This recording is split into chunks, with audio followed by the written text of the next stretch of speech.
ভারত একটি বড় বৃহত্তম গণতান্ত্রিক রাষ্ট্র, তারা কোনো ব্যক্তি বা কোনো দল বা আওয়ামী লীগের সাথে তাদের সম্পর্ক থাকবে না। তাদের সম্পর্ক থাকা উচিত সারা বাংলাদেশের সাথে, বাংলাদেশের জনগণের সাথে। আসলে দুঃখজনক যে গত 5ই আগস্টের পর থেকে আমাদের প্রতিবেশী রাষ্ট্র তারা এই বিভিন্নভাবে প্রপাগান্ড করছে, বিভিন্ন মিথ্যা প্রচার করছে, অপপ্রচার করছে যে বাংলাদেশের সংখ্যালঘুদের উপর নির্যাতন হচ্ছে। আসলে আমার মনে হয় স্বাধীনতার পর থেকে আমরা এই বাংলাদেশে হিন্দু, বৌদ্ধ, খ্রিস্টান, মুসলমান সবাই কিন্তু একটা মানে বাংলাদেশে সাম্প্রদায়িক সম্প্রীতি সবসময় বজায় রেখেছি। এবং গত 5ই আগস্টের পর থেকে আমরা দেখেছি যে মন্দিরে আমাদের মাদ্রাসার ছাত্ররা পাহারা দিচ্ছে, আমরা পাহারা দিচ্ছি। গত শারদীয় দুর্গা উৎসব হয়েছে, সেখানে জাতীয়তাবাদী দলের ভারপ্রাপ্ত চেয়ারম্যান জনাব তারেক রহমানের নির্দেশে, বেগম খালেদা জিয়ার নির্দেশে আমরা সারা বাংলাদেশে প্রতিটা মণ্ডপের পাশে ছিলাম।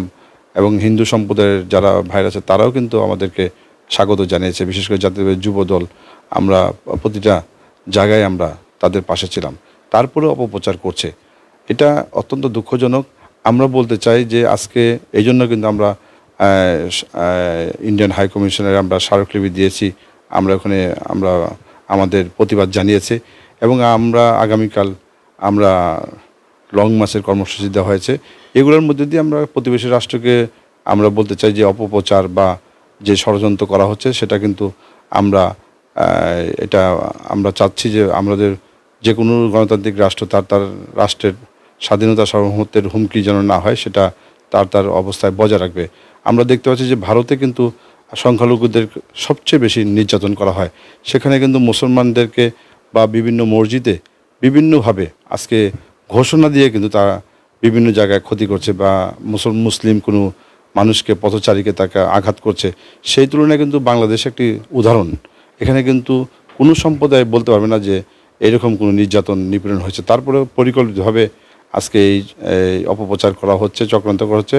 আমরা বিশ্বাস করি যে ভারত একটি বড় বৃহত্তম গণতান্ত্রিক রাষ্ট্র, তারা কোনো ব্যক্তি বা কোনো দল বা আওয়ামী লীগের সাথে তাদের সম্পর্ক থাকবে না। তাদের সম্পর্ক থাকা উচিত সারা বাংলাদেশের সাথে, বাংলাদেশের জনগণের সাথে। আমরা ভারতের জনগণ এবং বাংলাদেশের জনগণ প্রতিবেশী হিসেবে কাজ করতে চাই। একটি দলের বা একটি গোষ্ঠীর হয়ে যদি যারা কাজ করে, তাহলে আমরা যে কোনো সময় আরও প্রতিবাদ মুখর হয়ে আমরা এটা প্রতিবাদ জানাবো।